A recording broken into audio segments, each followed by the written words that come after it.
Shut FootyCast, live from BackChat Studios. Skeeter's as happy as I've seen him in a while. Why are you giggling?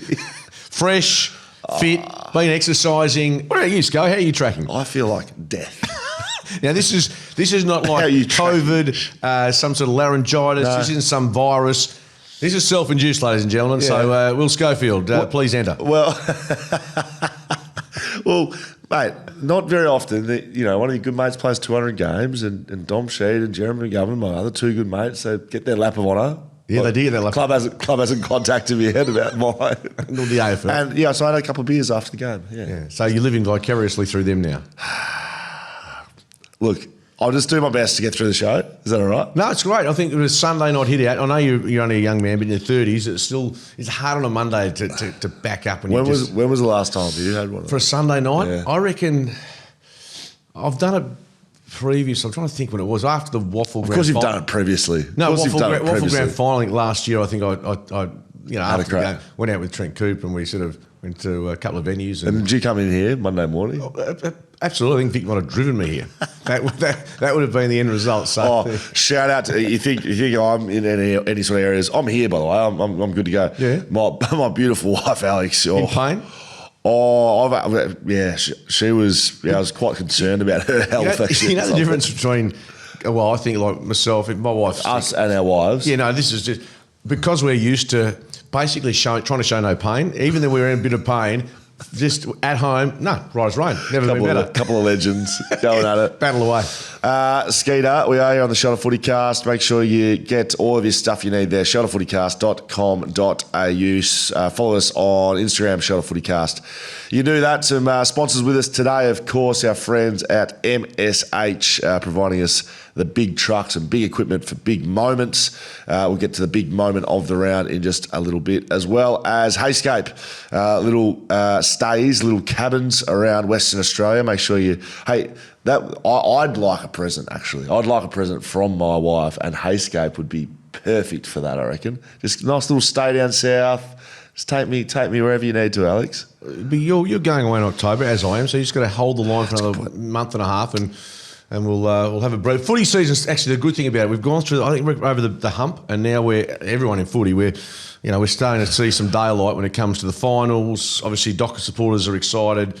So there's just a little bit of daylight and, a bit of warm weather coming our way. Speak for yourself, Skeeter. I'm looking forward to the AFLW season kicking off next week. This week. It's actually Thursday, yeah.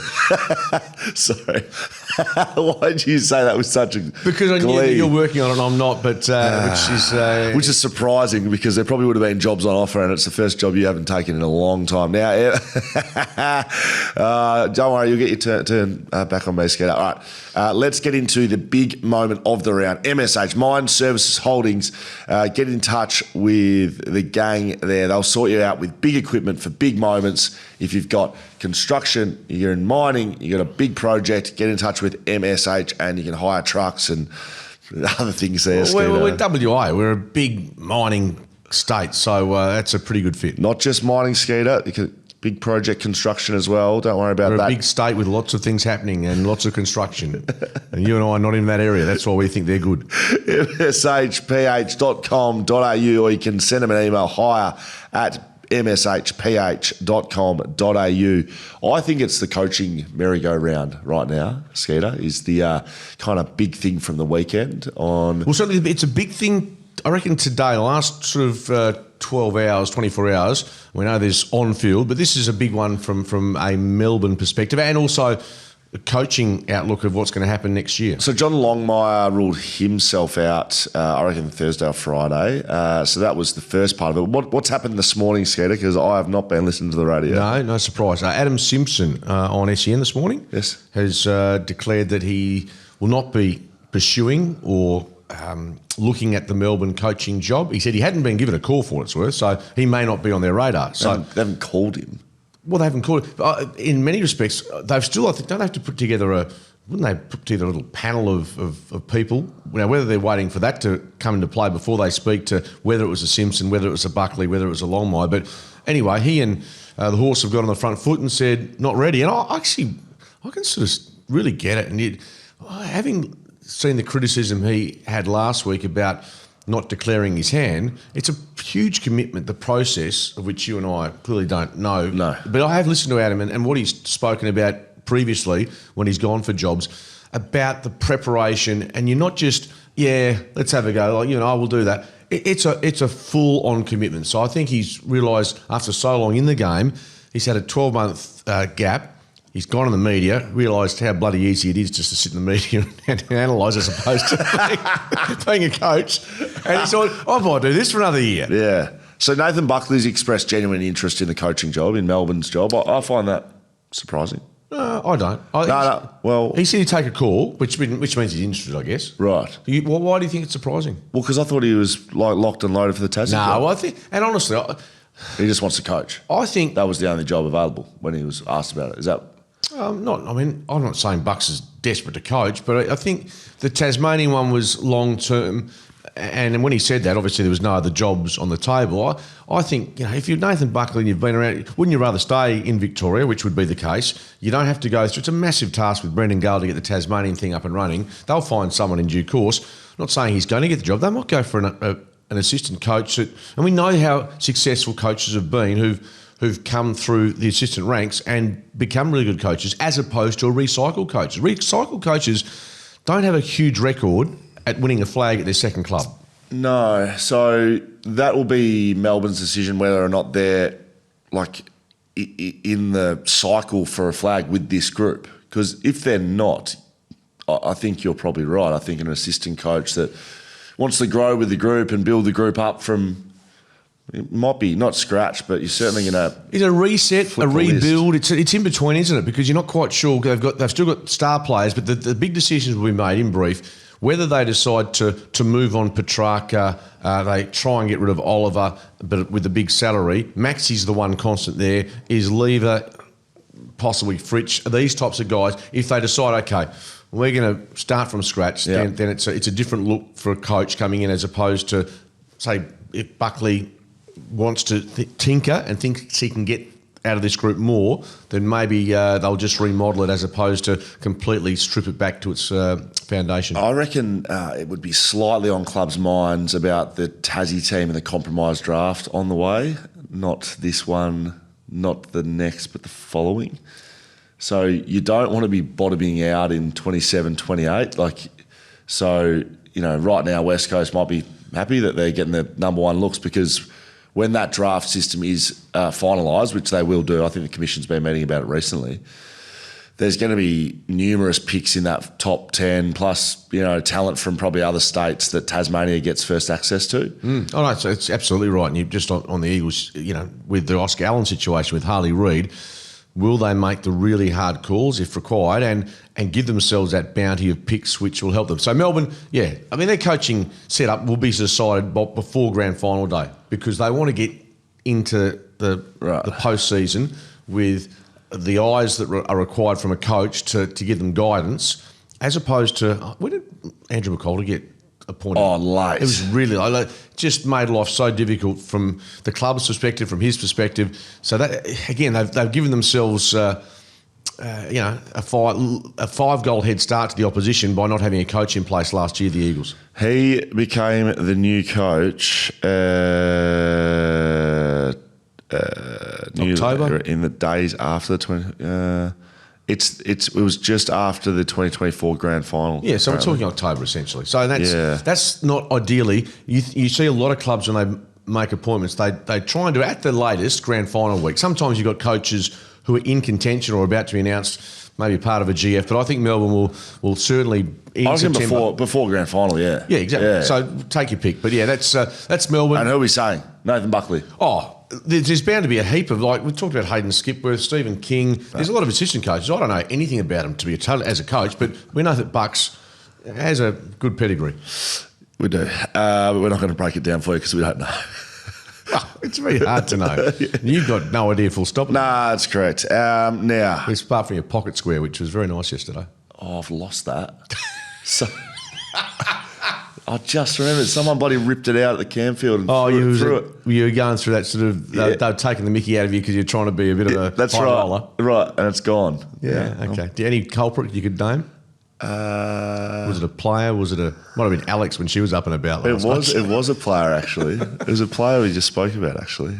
I won't put him in the, it's not going to be back page news. Will Schofield's pocket square throw it onto the ground At the Canfield. Please, lost and found. I'll say he's in leadership at the West Coast Eagles actually. So pull your fucking head in. Now, not you, the player. Right. I don't. Probably moved away a little bit from focusing on the tribunal, but I think this one's a particularly interesting one, given that Dylan Shields been sent straight to the tribunal for pushing Mark O'Connor, who's not his teammate, into his teammate, Lual. Yeah. What's his first name? Well, you've got it written there. Maybe you could say it. What is that? Well, it's Lual. What's his first name? Why don't I have it in front of me? Come on, just spell it out. Luamon. L. Lual. There we go. Lumanuel. Yeah, well, just need to see it. But Okay. yeah. All right, so Lual, who is Shields, just don't. Stop giggling away, mate. So Shield has pushed O'Connor into his teammate. His teammate's got injured. He's been reported or charged for a charge against his own teammate. That's rare. This is, well, it's never happened before, and it is a complete Pandora's box. It's in the rules, though, apparently. Well, that's bullshit because, there's lots of things in the rules that don't get enforced every day of the week. If Shield is suspended for 1 week, if any weeks, that means any action on the field, because whoever was rolled out. Every player on the field is responsible for everyone's safety. You cannot have players getting rubbed out for injuring their own teammates. Can you imagine what will happen here? It does sound bizarre, You doesn't go into a pack, you come out and you've just, hit someone in the head and it's your teammate and you're getting 4 weeks. So you lose your teammate for 5 weeks with an injury and you're at yourself for 4 weeks. The best one I could come up with on Friday night was the taking the legs rule. So you telling me, Mark Reddings, who plays for West Coast, I play for Freo, you take my legs out, you're getting suspended if I break my legs, I reckon. Which is fair enough. Yep. If I'm your teammate, are you getting weeks? Are you copping weeks for taking my legs out and breaking my legs? Because that's what this rule is saying. You can't have it, mate. Oh, I can't at least. I tell you what, we've had a few cases this year, and I'm sure they'll continue, but really bizarre ones, like the Stephen May one, unusual. Paul Curtis, unusual. Mansell was a bit unusual in itself as well, but ones that's the Aussie rules, the 360 nature of our game. But this is bizarre. This is one that I don't think anyone could give you a definitive right. He's going to get a fine, he's going to get a suspension, he's going to be exonerated. Well, so what he's getting done for is pushing into the contest. So I saw one yesterday. If it's outcome based, because if it was action based, these pushes into contests happen every single game. Well, there is suspensions every week. Exactly right. So it's outcome based, and that's why it's confusing. So we go back to the start of the season, Scully. Yeah. Ruben Ginbey. This was the I guess the incident which lit the fuse with this type of action. Sure. And he was cleared. Yeah. So therefore, that was okay. We know how it is moving forward, but that hasn't followed through. We've seen players suspended for exactly the same thing. So no confusion. The lack of consistency from the tribunal system has been an absolute joke this year, and I thought that actually rectified it. I had a word to Dill and the team executive. I saw who's the chair? Goyder. Goyder was floating around. Richard Goyder is the chair. Richard Goyder was floating around with the umpires out in the field yesterday. He was in Perth. Yeah, and he's a West Australian, yeah. He lives in Perth. Well, he's a West Australian, yeah. He's got a house in Melbourne, right. In East Melbourne. He's got a house. Does he live in Perth or does he live in... Well, he's a West Australian, yeah. It doesn't mean he lives in Perth. But he lives here, yeah. He lives here. He's a Fremantle supporter as well. Well, he can do that without living in Perth. He's a West Australian. Yeah, that's fine. I'm happy to take that on board. He lives here. For the 5th time. You idiot. Does he live here? He does. He's got a house in Melbourne, but if you asked him where do you live, I live in Perth. How's your new house going? Well, I've sold my house and I bought a house. You sold your house? Yeah. When? Yesterday. Did you? Again. Is that why you're up and about? No, I'm not up and about. I'm up and about because you're struggling. I'm up and about. No, and this is quite funny. I've we bought a house. I wasn't there at the auction. We sold a house. I wasn't there. I was at the footy both times. So it's like giving birth to a child and had someone else there just standing in as parent. It's nothing like that. Well, it is, because that's like my baby. I'm saying goodbye to my baby. Right, so you're not happy? No, I'm happy, but it's all good. We'll be able to get through the week. Happy with the price? Yeah, it's okay. I'll tell you what I'm not happy about. What? Just to change the angle. Thanks, there we go. Can you give me and also take the attention off all that stuff. I'd love to know your thoughts, given that you missed out on your lap, but players, I'm trying to work out what is appropriate for milestone games. We saw Liam Duggan yesterday, 200 games, chaired off with the Guard of Honour from the Eagles, which is fine. We've also seen players in that sort of 200 game region now getting Guard of Honour from not only their team, opposition teams. I like this. So that, to me, I'll break it right down. Is a really interesting and quirky part of where they're going. I know it's respect, but are we going too far? So 50 games, get off. Like just get off. You can lead the team off if you like. Like you can be first into the rooms, but you're not in the middle of the circle. You're not. There's nothing. 50 games is nothing. Like really? West Coast give a towel. You get a towel. Do you really? I got a beach towel. 50 games. I'm serious, with embroidered. Right. So 50. See ya. 100. Yeah, they deserve some kudos. 100. There's a bit more of it. I reckon the group can split up a little bit. You can really lead them off. You can give the double thumbs.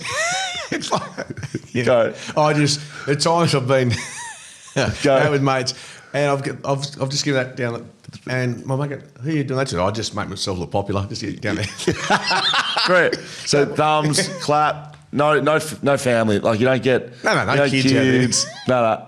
You're probably too young. You get a banner.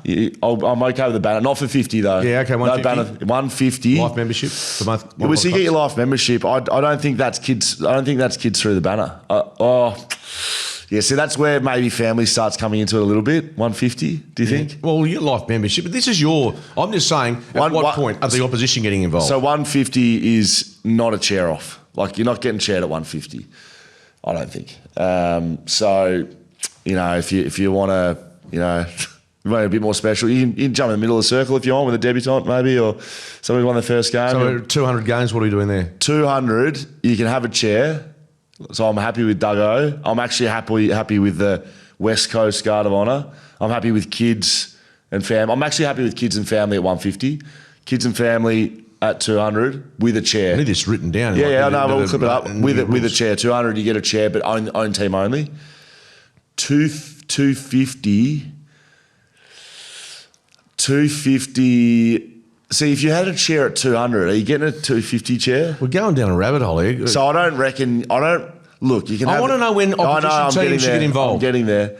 300, you get the double Guard of Honour. I think. Because at this stage, it feels like opposition clubs, if you're having a wedding anniversary or a birthday, they bring out a card. We get into that, but it's just getting a little bit too matey. Adelaide weren't involved at 200. No, they weren't yesterday. They just went off, and that's fine. Yeah, I don't think anyone thought it was disrespectful. No. But yeah, it's been creeping in, hasn't it? Well, I think there's a bit of carry on. Ed Langdon yesterday, for instance, got the chair off, and Bulldogs, Guard of Honour. That's where it comes from. How many? He's 200. Got the double guard. The double at guard. 200. Yeah, I'm 100. Well, I was at the and we like it. We like it. That's not Ed's fault. He hasn't asked for it, by the way. No, he hasn't gone. He hasn't gone in touch. Bulldogs, say boys, get down, give me the double guard. Yeah. So he's got the double guard at 200. No. 300. Can't have it at 200. Who was three? So was there one on Thursday night or Friday night? Well, last week the doctor did he get the double guard? Who? Doherty. Yeah. Well, that was his retirement as well, wasn't it? Yeah. Well, I think, yeah. So how many games do you have to play and retire to get the double guard? Well, that's a question I should ask. So how many games has he played? Been a lot of injuries and stuff. A lot of injuries, yes. I'm not sure he's in that 200 category, but yeah. So anyway, it's just a little passing note. I like it. This is far more interesting. Mate, is he 156? Yeah, I thought 184. I said under 200, but because of the way he's had to endure and get himself up, I've got no issue with him getting the Guard of Honour, by the way. No, because he's retiring as well, and he's. Yeah, but there's lots of people retiring. Yeah, but not a lot of people have been through what he's been through. Yeah, no, in terms of No, I don't know. If you want to bring the too nice thing in, It's the guys. Anyone's been through cancer, give him a spell, Scully. So I'm attacking Sam Doherty now. Yeah, one of them. It's like Bambi. He's a much loved figure. That's what I mean. Maybe we're too nice. Maybe just to. Well, the Ed Langdon one's over the top. Yeah, it is. It absolutely is. Anyway. Darcy Cameron is extended until 2029. Yeah. Thanks for coming, West Coast. And there's been a bit of chatter about the lack of harmony amongst the Collingwood players, rightly or wrongly, about having a date with Jack Silvani, the coach, but we've still got players unsigned for next year. So Cameron, a longer term, he's been wanting to stay. You know what? I know the Eagles were chasing him or looking at him. I have no issue with him staying at Collingwood. I think if you're going to put all chips in, for me, it wouldn't have been Darcy Cameron at his age and in the ruck, where I think you can probably be a bit more savvy with your selection if you need to change the guard with Flynn, if you think he's the man or not. I just think I think they need midfield. Well, they need a lot of stuff, but yeah. I'm not so fussed about not getting Darcy Cameron if you're West Coast. We'll get into West Coast in just a little bit. ACT Chief Minister Andrew Barr pushing for Canberra to be the 20th team. Yeah, I saw that. Who? Canberra, yeah. Who? Oh, mate.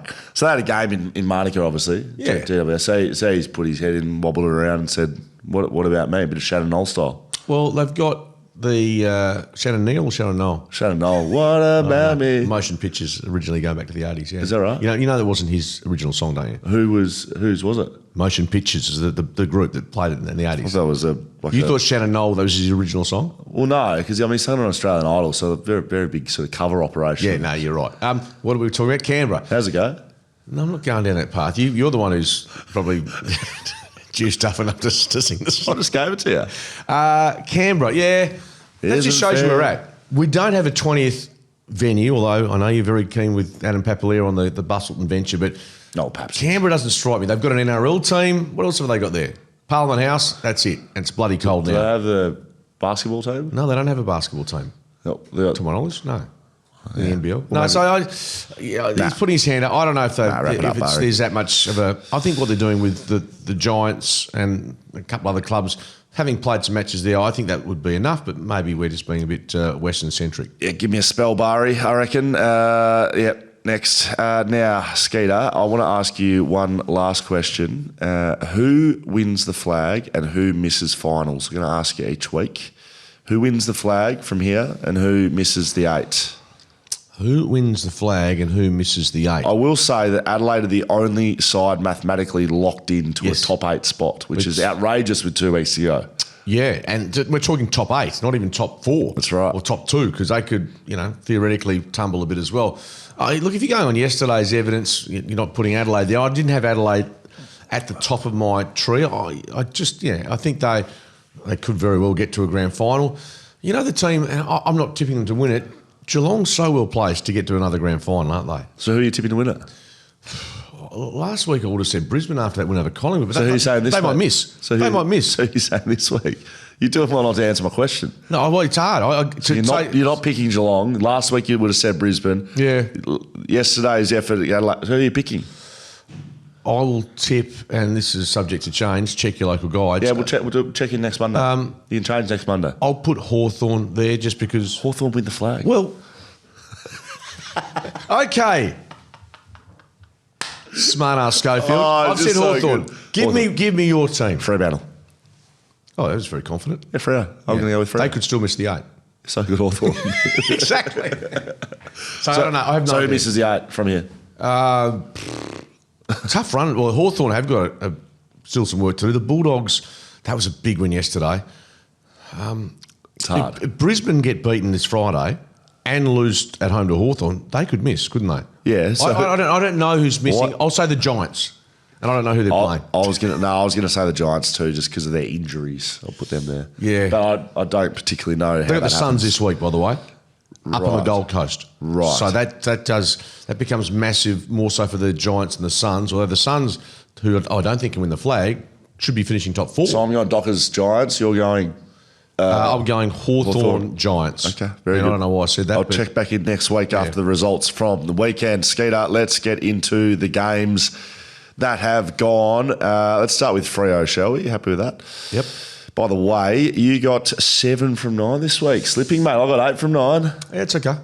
That's fine. So you're back to the pack? No, I'm still lead by 3. It doesn't matter. I'm not making any money. You're losing money when you get it wrong. So I'm glad you had a good weekend. Well, 8 from 9 for me. Beck Smith, 69. That's how juvenile you are. Yeah, You're just giggling over stuff. I mean, why would you pick 69? Because actually, probably date of her birth, you numbnut. No other reason.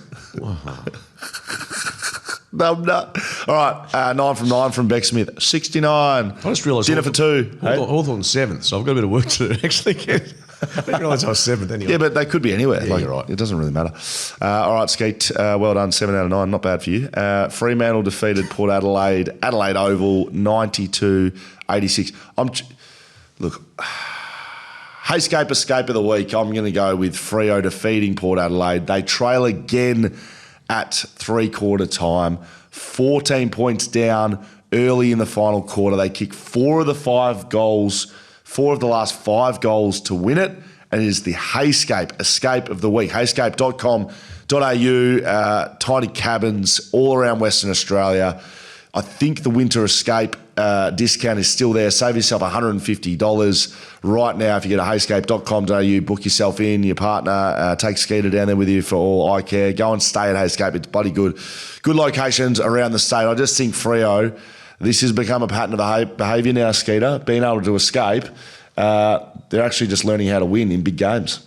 And not just learning, it's become more a habit and being able to find the right moments in last quarters. Now, even speaking to Lee Spur yesterday, he'd had more concerns about the way they're playing and winning than others do. Because, and Port Adelaide, not highly credentialed, and the way, after quarter time, we were calling the game together. Second term, they looked really shaky. And they were tested many times on the weekend, and they didn't play super footy, as was the case against Carlton, but they are finding ways of winning. So you can say that's a positive. You're still winning despite being probably well short of your best.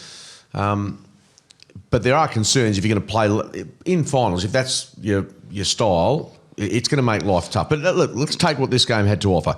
First of all, I thought really good last quarter. I think Neil Erasmus deserves a mention given what he has done in his career. 26 disposals, probably the best game he's played, I thought. Your man, Shea Bolton, who you touched on in our broadcast, started like a bomb, 19 disposals, 2 goals, could have had a few more if he was on song. Yeah, I liked what they did in the last quarter. The Alex Pearce moment was remarkable, and there's a lovely piece on social media comparing Justin Longmuir and him going back J-Lo against St Kilda at Subiaco many years ago, and it synced up really well. So, yeah, there's still heaps of room for improvement, but this team's equal, essentially, or equal in 4th position now in percentage. They're going okay. They had 54 inside 50s to 46. Numbers-wise, pretty much even, and contested possessions there. So the games I liked, Murphy Reid.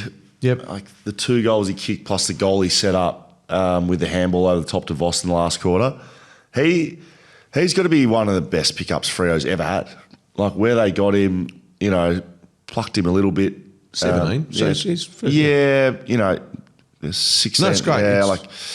I just think he just does the right thing all the time, and that was a rising star game. For me, the goals he kicked and the ones he set up in big moments for a team who Freo have got I think they've got the best record against top 8 sides in the AFL right now. So, I know that it's ingrained in Freo fans to think the worst, and I understand where Spurry's coming from, but I'm not there. They're not blowing Port Adelaide's and Carlton's out of the water, but you can only play who you're playing on the day, and then be able to win the game. And just go back 12 months ago, and this wasn't a discussion. This was a pile on the Dockers' inability to win matches such as these. Yes, correct. And the bloke I'm sure you resonate with, Pat Voss. 3 goals and just the energy, and he just has that and here's another one that Essendon let go, but he just has that factor about him that it's something, because the Dockers have been a bit vanilla in terms of characters in recent times and blokes to get under the skin of opposition players. He is one of those guys that can and does, and so I think even if Tracy's struggling a bit, Voss was, the forwards are pretty average, and you were critical of Jai Amos on the weekend as well. given his lack of input. Given he didn't have a touch till halfway through the third quarter. Yeah, I was critical, yeah. Yeah, so you thought he should have been sub. Yeah, I did, But again, there's the argument about which defender he draws and how how they look inside 50. Dudley was the player that got subbed in the end. Why I was critical on Jai Amos was I was watching him having no touches drew my attention, but then I started watching him and he just wasn't working. He was not working as hard as he should have been, especially defensively. I think as a forward, if it's not going your way and you've got someone good playing on you, I think you got to work defensively a bit harder than what Jai was doing. And then he had a moment in the last quarter where he crashed a pack and they kicked a goal because of him, just putting his body on the line. And so you can still impact when you haven't had the touches. It was nice to see a fullback in Alex Pearce just show forwards around the country. It's not that hard. Just come back, take a mark in a big pack, go back and slot the goal. Not the first time he's done it, by the way, this year. Yeah, I know. So I'm pretty sure he's done this. He's gone forward late and kicked a goal. But it's the timing of it because the scores are level. Yeah. So in my mind, when we're calling the game, it's like, okay, just if you can scramble a point here. But it was like the goalkeeper in soccer rushing up the other end of the ground. I think we need to take the game on and win it. Let's win this, not save it. I reckon Connor Rosé would be pretty disappointed in his efforts because he was the man. So it was captain on captain and he didn't want to fly. Or he didn't want to put a body on him.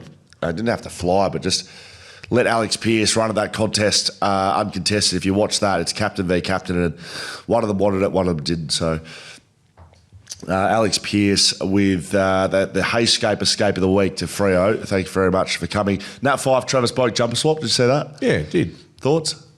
Is that aligned with the 50, the 100, the 150, 200? No. These are two, I think, and it doesn't affect anyone else. They just swap jumpers, and I think it's a really nice moment. We see it. Obviously, see it in the World Game quite a bit. I didn't mind that because that's the last time they'll play against each other. A couple of weekends away from Frothtown Ski Dust, 22nd and 23rd of August. Make sure you get your tickets to Frothtown. Froth.town. I went last year. It was bloody excellent. It's basically every beer vendor in the entire country down at Claremont Showgrounds. They've got dance floors. They got bloody live music. They got food. They got competitions. It's really bloody good. And I promoted it last year, and I promoted it without going, and I kind of was just like, oh, there, get down there, it's bloody good. Went last year, it's excellent. So August 22nd, 23rd, froth.town for your tickets. They're live now. Skeeter, finally, Adelaide 87 defeated West Coast 78 Optus Stadium. I reckon it's the first good game I've seen at Optus from West Coast this year. I don't think they've played a good game there. Well, they beat St Kilda there, but I think they did. No, but I will sit back and I'll back you up. I think it was their best performance of the year. Yeah, it sounds strange, but they the metrics and the pressure and the tackling. I think that's all the Eagles supporters want, and losing by this margin against a team that was clearly, let's be honest, that the Crows are better and weren't switched on. That's pretty obvious. They weren't switched on at times. I think they were looking ahead to Collingwood. I think they're obviously managing Tex. They you can't be up every week, and so on that basis, they played well below their best. But unfortunately, they had the class of Isaac Rankin to move into the middle, had 23, and obviously had 3 touches in the first half. Yeah, no, and I said I was calling the game. I said, against Hawthorn in the middle, he was the impact player in the last quarter. When's it going to happen? When's he going to? And I don't know whether Matty Nix was just trying to keep him fresh, or I'm not sure what his thoughts were, but as soon as he goes into the middle, things happen, and you can tell he was just imposing himself. Jordan Dawson could easily be the All-Australian captain. Yeah, I think he will be. He's a gun. Yeah, well, he took contested mark in the last quarter when they needed it. He gets centre clearances when they need it. At one stage, they were 13-1 set of clearances. They were dominating the middle of the ground. West Coast fixed it up a bit late, but a lot of it was to do with Jordan Dawson. He's just a superstar. And from an Eagles perspective, I thought Tim Kelly, really good signs from him. 25 disposals of goal. He played as a proper midfielder for But it wasn't just that. I thought he played. Yeah, it was Tim Kelly that we have seen, and we know he's one of fairest and best, the type of form that we expect from him on a more regular basis. Liam Ryan in front of goals with 3 was okay as well. Tom McCarthy inside as a midfielder. 29 disposals. That is, look, it's terrific, but it's also a concern that a mid-season draftee, and a couple of them, are almost you bet in your top 4 or 5 players, which it begs the question, the rest of the list, where are they at? But yeah, Liam Duggan in his 200th game. Brady Hoff, I think, was competitive, and Matty Flynn did some nice stuff around the ground. But yeah, I thought in general, the numbers and what we saw to the eye was like they only had 37 entries. I think Duggo will be in trouble for that bump, but I couldn't have loved any more. Both Thilthorpe after the game with us at Fox just said, no, nothing in it. It hurt, but yeah, a bit of carry on by me. And then Matty Nix in the press conference, just like absolutely straight batted it. Nah, didn't see it. No, said he saw it. Said absolutely nothing in it.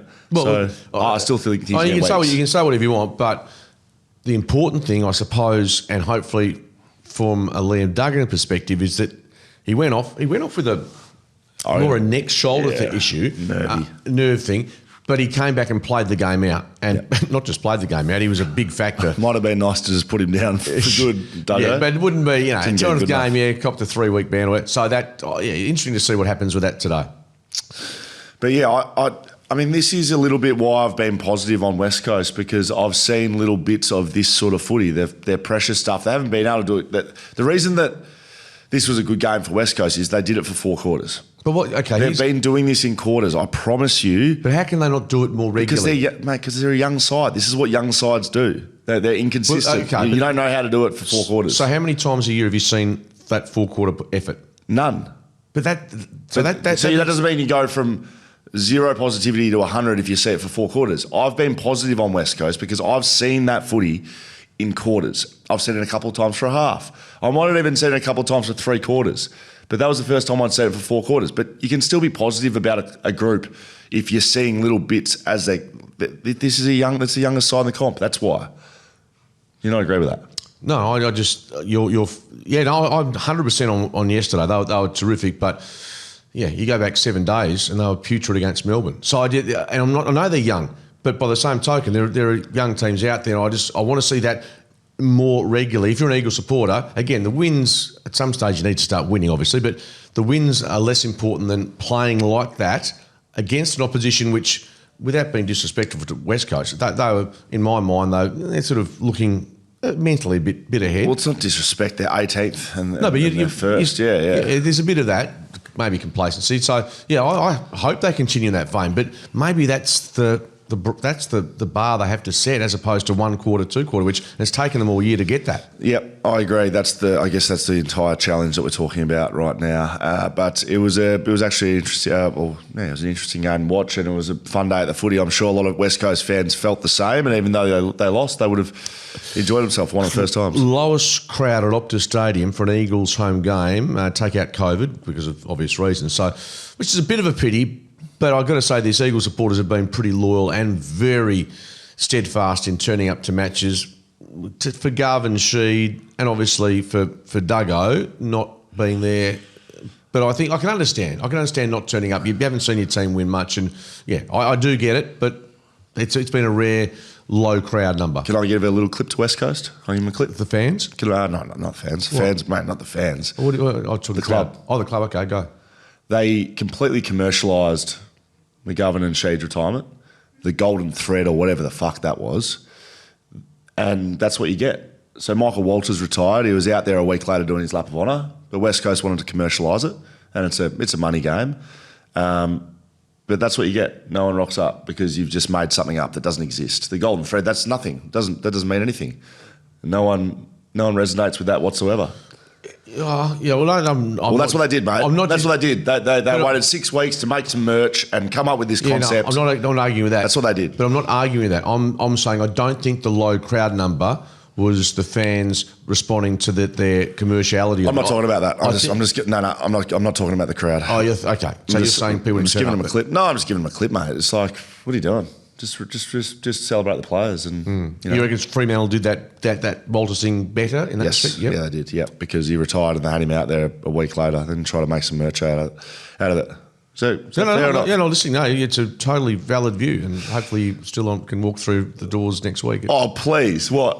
I can't criticise the club. They know exactly what they did. Hawthorn 110 defeated Collingwood 46. I think I've still got a stubby holder somewhere, the golden thread. Hawthorn 110 defeated Collingwood 46, MCG Thursday night. This was a bigger margin than we thought there was going to be, Skeeter. Oh, absolutely. Another Thursday night dud game in terms of, but it was a good, like if you're watching Hawthorn, you're thinking this is a team on the move, and they did make Collingwood look old and slow. I reckon the way that Hawthorn played, maybe it's why you're picking them as. I reckon if they play that way, they're very, very hard to beat. And even the way they played against Adelaide the week before, I thought I saw signs there that they lost that game, and they obviously Adelaide too good. But that was what stuck in my mind from the weekend, is that if they can play that version, albeit Collingwood were super poor, they didn't give a yelp in Steele Sidebottom's 350th. But yeah, I loved what Hawthorn did. You know, they're still getting the mix of their tools in attack, but you know, I thought Watson being inserted into the middle was a master stroke, and I know he's doing more of that, and it exposed Collingwood on so many fronts. They looked slow, but they actually looked a bit rattled, Collingwood. We saw fumbles from players that don't fumble. We saw their backline looks completely out of their depth. Darcy Moore is out of form. Billy Frampton, to be fair, I've got to say this, he's back into the side. First game back, just didn't look up to it. And Jeremy Howe, you lose in the first minute and a quarter, and he's not the difference. No. He didn't help them, but you've got to make decisions. You've got, whether guys like Tom Mitchell, and you talk about the pace or lack of, and it's easy to say this when they're losing 4 of their past 5, but there are serious concerns. What we're finding out, Scully, is it, and this will walk straight into your area of expertise, is if you cannot defend in big games, yes, as Collingwood haven't been able to in recent times, you're going to be in real trouble. Yeah, they're in down to top 4. They've got Adelaide this week at Adelaide, so you'd have Adelaide big favourites. The only thing that they've got a bigger break. They only had a 5-day break coming into this one. Sure. They played Thursday night. They've got a Saturday night game, so big break, time to recover. Adelaide playing yesterday, fly home. So I'm not saying they flew home today. I'm not saying that's the be all and end all, but just the little factors which we've talked about. They'll have to find someone to play on the third tall at Adelaide though, because they won't have Howe. They might have. Charlie Dean come back in? Yeah, I don't know. They're so out of it. Walker will be back in for Adelaide. So last year, Sydney were 3 games clear on top of the ladder after round 15 and lost 5 of their next 6 and weren't the same team in finals. And still made the grand final though. Yeah. I know, I totally agree. Pies doing the same potentially. We don't know. Jai Newcombe was not cited for that hit on Jeremy Howe. That's correct. Yeah, that is an interesting one. And I tended, at the time, I thought it was, and we all did, myself and David Mundy and Paps thought it was one that was an accidental, more head clash. So I didn't have any issues with him being cleared. Very good. Collingwood's lowest score under Craig McRae was that game. So they are in a bit of trouble now, and they are not guaranteed for 4, 8, or could miss finals. Yeah, I think they'll be Melbourne in the last round. But Craig McRae, he was, he's always chirpy and a little bit, not smart aleck, but he's got that, so he's always on good terms with himself. But he was apologetic to the Magpie fans after that game. Was he? I wonder. Yeah. Apologetic to the fans. They said there was, still Sidebottom, big occasion, and they didn't show up. Right. They were gone a long way out. Did he get the double chair? Did he get the chair with the double tap? Was it 350? Yeah, I think he did. Chair with the double tap? Yeah, I'm pretty sure both sides were there. Fair, 350. Yeah, they did actually. The Hawks were there, as you should. Yeah, 350 is fair. That's good effort. That's rare air. No, it's good effort. For a chair. We'll give it. Geelong defeated Essendon. By the way, I liked on Thursday when we just didn't give it a lot of oxygen to some of these games. I think we'll do the same today. No, we'll just keep pushing because there's more dud games than. I mean, Geelong Essendon. You did the game. I was really because you text me saying I can't wait to get this started and looking forward to Friday night footy. No, you didn't. You text me saying I can't. I've got to get through 4 hours of this. Oh, and Essendon. I gave it a little crack, but. It wasn't fun to watch. Jeremy Cameron kicked 4 goals, 5, which I was disappointed in. If he had to kick 9 goals, we would have been on for 100, I reckon. Yeah, that's... And you were invested in this game, I believe? I was, yeah. I was invested and Geelong didn't win by as much as I thought they would. Let's put it that way. I was at a quiz night, by the way, raising money for MND, which is a very worthy cause. Don't do that. But I'm sitting here going... Don't do that. Don't roll out your good deeds. No, I was as a guest, and I'm more than happy to... It was a really good night. Well, how much did you donate? Well, about 150, whatever it was. Hang on. So I'm going to tell you now what my house is worth, what I'm donating at quiz nights, and you just say, oh, yeah, I just went and got pissed last night at the Canfield. I mean, seriously, grow up. Mate, so you're invested in the game? Yes, I lost. I lost, and now I find out that Jeremy Cameron butchered the footy. Anyway, that was a performance. Well, they won, which is about all we can say. Yeah, correct. But I do think Jezza Cameron did know that you're invested, and he thought, you know what, stuff you scared. I'm not worried about the 100. I'm going to worry about his 100. I was worried about them winning by a margin, but it didn't happen. So we move on. Jack Henry subbed out of this one with hammy tightness, and that usually means a hammy tear. You don't just get subbed out with tightness in your muscles. That's not what happens. So that could be a decent loss for Geelong in terms of what he means for the footy club. And their backline, be interesting to see. Bailey Smith had 31 touches and they just dominated Geelong. St Kilda defeated Richmond 56-52 at the MCG. Now, I didn't do this game, but I didn't either. I've been told by my colleagues that it was an absolute stinker. Ross Lyon, the coach of one of the sides, said it was top 5 worst games he's coached in his career. And his top 5 in terms of spectacles would be like Academy, well, they'd be award-winning worst 5 games because of the style he coaches. They gave a medal in this one. What for? Cal Wilkie won the Ian Stewart medal for best on ground. Yeah, well, no disrespect to Ian Stewart. Yeah. I mean, goodness gracious me. A medal in this one, 56-52, in pretty good conditions, I think. Wow. Yeah. Richmond led for most of the game. Yeah, they conceded the first 3 goals. I think the less said the better, given I didn't see it, and nor did you. Or did you? No. Sydney defeated, Sydney 92 defeated Brisbane 90 at the Gabba. It was a bit further away, this one, for most of the day, and Brisbane kicked 3 goals in the last 40 seconds or something to get it within 2 points. Really? They kicked 2 goals in the last 30 seconds and they had to kick another one. They had 5 seconds. Yeah. Brizzy were sort of off this one for most of the game at the Gabba. I can't catch Brisbane at the moment. Obviously, their away form's been really good. Their home form has been as bad as it's been. And, You obviously didn't say this one either. No, I didn't, because it started at 2 o'clock. I was doing the waffle, so I've hardly seen any footy. How was the waffle? How was the waffle? Not great. Good spectacle. Yeah, another great spectacle. South Fremantle absolutely pantsed Perth. That game was over at half time. At a pond. Was it wet? Everything was wet. It was just a Scheisenhausen afternoon.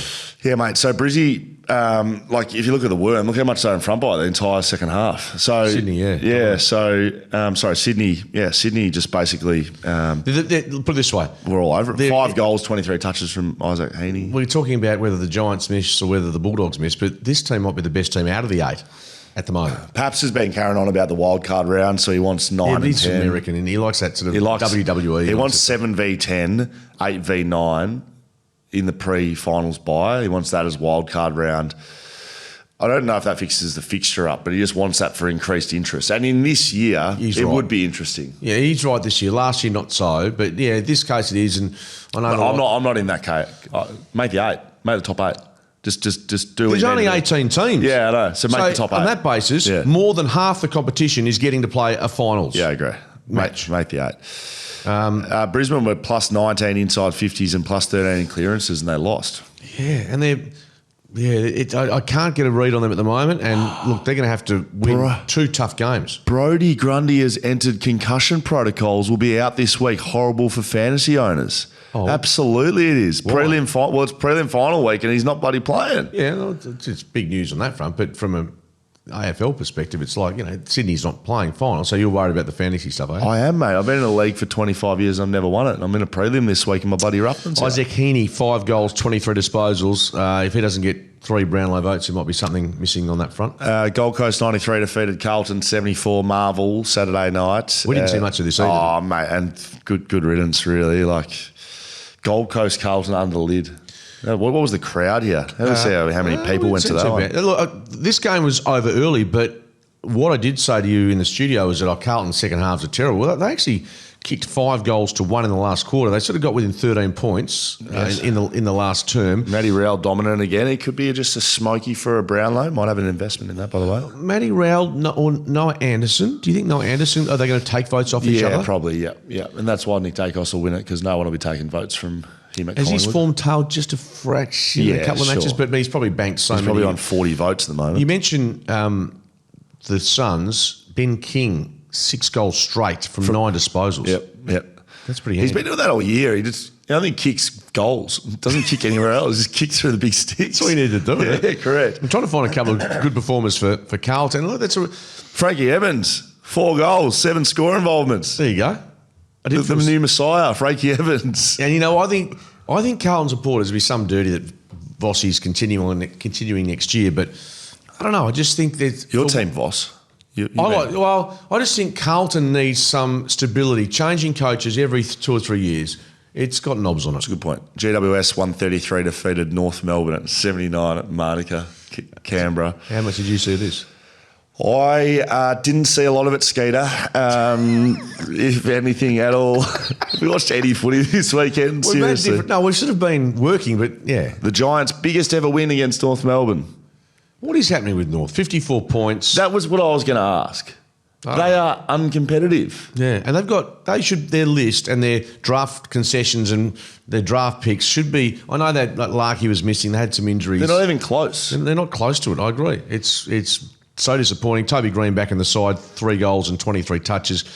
I don't know. The Giants won comfortably. Where are they on the ladder? Let's have a quick squiz at that. They're 8th at the moment. They've got the Suns this weekend. Wow, that's a massive game. Yep. If they win that, they play finals. Yep. They lose it, and then... They probably don't. There's a couple of those coming up, which will be good. But and Jack Buckley's still out, isn't he? Yeah, Jack Buckley's out. Kelly's still out. They've got a few others missing. They can't win the flag, I don't think, from here, Scully. I hate to say it, even though you've got a really soft spot for them. What the Giants had on today. What is that? The New York? No, is it the GWS? Sorry, it just looked like a baseball style. So. Yeah, look. Okay, GWS Giants. There's no orange or anything. Okay, they can't win the flag. Nah, yeah. Well, they can. They won't unless if they lose this week. They can't. I'll say they can't if they lose this week. Okay. Western Bulldogs 105 because it'll be difficult because they won't be playing finals. Hard to win the flag. Western Bulldogs 105 defeated Melbourne 105 to 99. A goal in it. Yeah. What happened in this? Well, no, I was keeping a close eye on this actually because you invested. No, I wasn't invested at all. I was more, and the result in this game meant that clubs like the Dockers, if Melbourne wins, right, they're locked in loaded playing finals. So there was a fair bit riding on it. And the Bulldogs, tell you what, if this game's played at Marvel, I reckon they win by 7 goals. The Dogs, yeah, and obviously there's Troy Chaplin. Caretaker coach situation comes in and has an impact. And Melbourne kicked 7 goals in the third quarter, lead by 10 points at 3/4 time. And Bevo's come out afterwards and said this is one of his best wins at the Bulldogs. One of his best wins. Why? I think because they're down by 10. When they lose this, their season's basically over. Didn't Sam Darcy took a Nick Revolt? In fact, I was at the MCG when Jonathan Brown for Brisbane took a similar mark in a similar part of the ground against Hawthorn going back 20 years ago. This was very revolt-ish, and the game was obviously on the line in the last minute, and it was freakish. It was courageous. You've seen the mark, obviously. No, I've seen it. Oh, mate! Right while you're doing that, it's just he was running back with a flight. He could have seriously hurt himself. There it is. It was just inside the centre square. Oh, and he's paid that. Yep, paid that. Salem's the bloke underneath it all, but that was just. The Tim English ball hung forever and he just launched at it. That was amazing. That's an amazing mark. Christian Salem, poor bloke, bloody got Sam Darcy 205 centimetres running at you. So that's for the Dogs, keeps them just breathing in this season. They've got this weekend, as I scan the... That's off its head. That's amazing, mate. They've got the Eagles this weekend. Aaron Norton has kicked himself into some form, 5 goals. He's in All-Australian form now. Yeah, but they're not going to pick him All-Australian. They are, I'm telling you. He's very much in contention. Having spoken to a selector, he's very much in contention. Aaron Norton. Yes. Mate, did we work that game together when it looked like was it against... hadn't played AFL? Was it against Essendon or Port Adelaide? He was terrible. So he's in All-Australian selection. He's in All-Australian consideration. Jeremy Cameron, All-Australian key forward. Yes. Have a look at Norton's numbers, and I think you'll find that he's further progressed than what you think, Scott. Oh boy, that's big. The headband. Yeah, wow. All right, might be time to finish this up pretty soon, I reckon, Skate. We'll have to go for a walk, get a coffee, clear the mind. Yeah, clear Monday. Do some more fucking media, talk some more shit for the day, which would be good. Got about 3 more shows coming up, which should be really, really interesting insight. Definitely won't be repeating what I've said on this show about 5 different times. All right, so questions and comments. We go to the people, Skeet, as we always do. Yeah. I was just making sure we hadn't done these. Okay. From Dan Starler on YouTube. I've always been a bit confused why sacked senior coaches are always the first people that are brought up to fill a new senior coaching opening at a different club. Usually they were sacked for a reason. Yes, they have experience, but it feels like you would be better to elevate an assistant coach or similar who experienced but may have new ideas than someone who's been sacked to the club. Yeah, well, the guys we've been speaking about, Long Meyer wasn't sacked. He walked away. But you're right, most coaches, and Buckley, you think he was pushed? Who, Long Meyer? Yeah. Oh, well. Been there a long time, hasn't he? Yeah, no, he had. And it's probably the right time. There's just not many people. No, very few walk away from it. Simpson was pushed, so was Buckley. I mean, and the number. It's a pretty good point.